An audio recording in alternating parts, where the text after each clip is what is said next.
ফেনীর সমাবেশে এই জেলার বন্যা নিয়ন্ত্রণে পদক্ষেপ নেয়ার ঘোষণা দিয়েছেন জামায়াতের আমির। ফেনী নদীতে স্থায়ী বাঁধ নির্মাণ, আন্তর্জাতিক মানের স্টেডিয়াম নির্মাণ সহ বেশ কিছু প্রতিশ্রুতি দিয়েছেন তিনি। ফেনীর পাইলট স্কুল মাঠে ১১ দলীয় জোটের যে জনসভা হয়েছে সেখানে জোটের অন্যান্য নেতারাও যোগ দিয়েছেন। অতীতের ফ্যাসিবাদী রাজনীতির অবসান ঘটিয়ে নতুন বাংলাদেশ গড়ার প্রতিশ্রুতি দিয়েছেন জামায়াত নেতারা।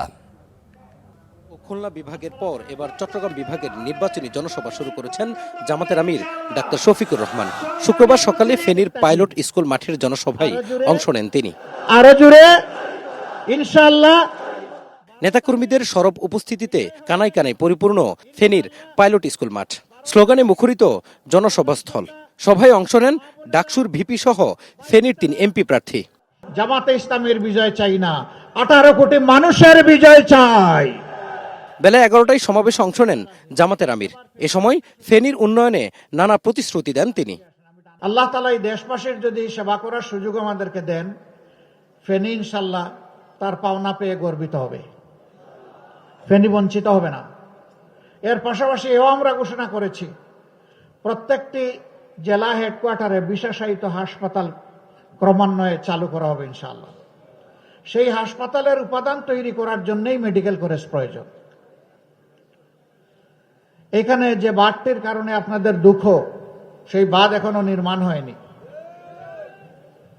আল্লাহ যদি আমাদেরকে সেই সুযোগ দেন, আমরা জানি পার্শ্ববর্তী আমাদের প্রতিবেশী দেশের সাথে একটু এই ব্যাপারে ব্যাপার স্যাপার আছে, আমরা তাদেরকে শ্রদ্ধা করি, আশা করি তারাও আমাদেরকে শ্রদ্ধা করবে এবং তাদের সাথে আমরা ফ্রুটফুল ডায়ালগের মাধ্যমে আমরা এর শান্তিপূর্ণ সমাধান খুঁজে বের করবো ইনশাআল্লাহ।